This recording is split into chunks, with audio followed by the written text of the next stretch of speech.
III+2 Commerce family. ഇന്ന് നമ്മൾ വളരെ ഇമ്പോർട്ടൻ്റ് ആയിട്ടുള്ള കാര്യമാണ് ഡിസ്കസ് ചെയ്യാനായിട്ട് പോകുന്നത്. നമ്മുടെ ബിസിനസ് സ്റ്റഡീസിന്റെ മാർക്ക് വെയിറ്റേജ്. ഓക്കെ, അപ്പം ഇതിന്റെ ഫസ്റ്റ് പാർട്ട് നമ്മൾ ചെയ്തിട്ടുണ്ടായിരുന്നു. കണ്ടിട്ടില്ലാത്തവർ എത്രയും വേഗം നമ്മുടെ ഈ ചാനലിൽ തന്നെ കിടപ്പുണ്ട്, ഒന്ന് പോയി കാണുക. ഓക്കെ, അപ്പം ഇന്ന് നമ്മൾ 6th ചാപ്റ്റർ തൊട്ടാണ് ഡിസ്കസ് ചെയ്യാനായിട്ട് പോകുന്നത്. അപ്പം നിങ്ങളുടെ ടെക്സ്റ്റ് ബുക്ക് നിങ്ങൾ എടുത്ത് വെച്ച് നിങ്ങളുടെ ഫ്രണ്ടിലായ ഒരു ഇൻഡെക്സ് പേജ് ഉണ്ടല്ലോ, അതിൽ നമ്മുടെ ചാപ്റ്റേഴ്സിന്റെ പേരുണ്ട്. അതിന്റെ നേരെ എത്ര മാർക്ക് വെയിറ്റേജിനാണ് ഇത് വരുന്നത് എന്ന കാര്യം എഴുതി വെക്കുവാണെങ്കിൽ പഠിക്കുന്ന സമയത്ത് കുറച്ചും കൂടെ യൂസ്ഫുൾ ആയിരിക്കും. ഓക്കെ, അപ്പം നമ്മുടെ 6th ചാപ്റ്ററായ സ്റ്റാഫിങ് 9 മാർക്കിന്റെ ക്വസ്റ്റ്യൻസ് നമ്മൾ എക്സ്പെക്ട് ചെയ്യുന്നുണ്ട്. 9 മാർക്ക് എന്ന് പറഞ്ഞു കഴിഞ്ഞാൽ നമ്മുടെ essay ക്വസ്റ്റ്യനും കഴിഞ്ഞിട്ട് വേണമെങ്കിൽ 1 മാർക്കും കൂടെ ഉള്ള ഒരു ക്വസ്റ്റ്യനും കൂടെ നമുക്ക് വേണമെങ്കിൽ എക്സ്പെക്ട് ചെയ്യാം അല്ലേ. അപ്പോൾ സ്റ്റാഫിംഗ് എന്ന് പറയുന്നത് ഇച്ചിരി വലിയ ചാപ്റ്ററാണ്. അതുകൊണ്ട് തന്നെ 9 മാർക്സ് നമുക്കൊരു essay അതിൻ്റെ അകത്തുനിന്ന് എക്സ്പെക്ട് ചെയ്യുന്നതാണ്. essay ഉറപ്പുള്ള ചാപ്റ്ററാണ്. അപ്പോൾ അതുകൊണ്ട് essayയും വരും, അതുപോലെ തന്നെ ഒരു 1 മാർക്കിന്റെ അല്ലെങ്കിൽ 2 മാർക്കിന്റെ ഒക്കെ ക്വസ്റ്റ്യൻസ് നമുക്ക് എക്സ്പെക്ട് ചെയ്യാം.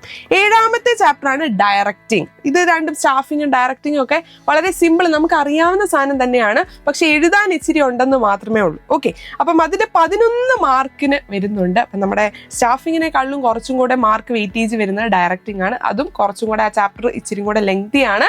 ഇഷ്ടം പോലെ അതിൻ്റെ അകത്ത് എഴുതാനായിട്ടുള്ള കണ്ടന്റ് ഉള്ള സാധനങ്ങളുണ്ട്. അപ്പം അത് എൻ്റെ കുഞ്ഞുങ്ങൾ പഠിച്ച് വെക്കുക. ഡിഫറൻസ് ബിറ്റ്വീൻ ഒക്കെ ഉണ്ടെങ്കിൽ മിസ് ഔട്ട് ചെയ്യരുത്. ഏറ്റവും കൂടുതൽ ക്വസ്റ്റ്യൻസ് ഒക്കെ ഡിഫറൻസ് ബിറ്റ്വീൻ പോലത്തെ കാര്യങ്ങളാണ് ചോദിക്കുന്നത്. അപ്പോൾ 5 മാർക്സിനൊക്കെ വരുന്നത്. അപ്പോൾ അതുകൊണ്ട് എൻ്റെ കുഞ്ഞുങ്ങൾ അത് പഠിക്കാതെ പോകരുത്.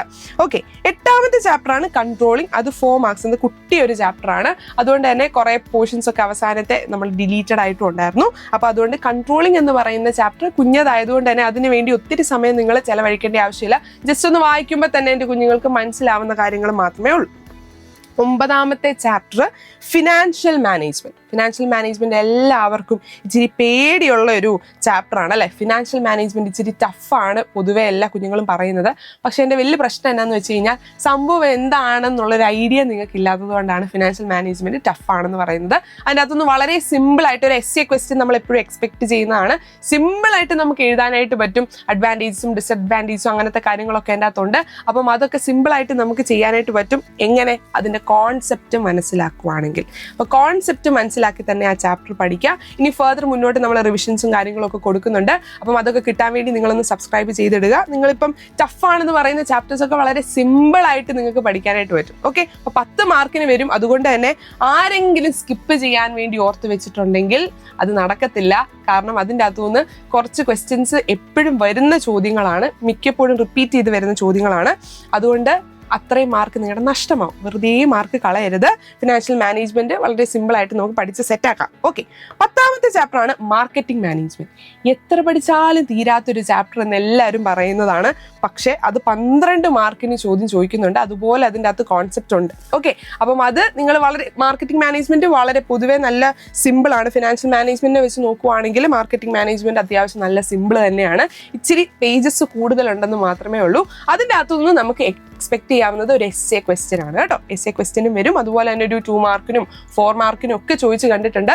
4 മാർക്സിനൊക്കെ നിങ്ങൾക്ക് ഓപ്ഷൻസ് ഒക്കെ കാണും. പക്ഷെ എന്നാലും അധികം ഓപ്ഷൻസ് ഇല്ലാത്തതുകൊണ്ട് തന്നെ നിങ്ങൾ ചില ചാപ്റ്റേഴ്സ് ഒക്കെ വിടാമെന്ന് വിചാരിച്ചിട്ടുണ്ടെങ്കിൽ നിങ്ങൾ അങ്ങനെ വെറുതെ ഒരു ചാപ്റ്റർ മൊത്തത്തിൽ പഠിക്കാതെ പോവരുത്.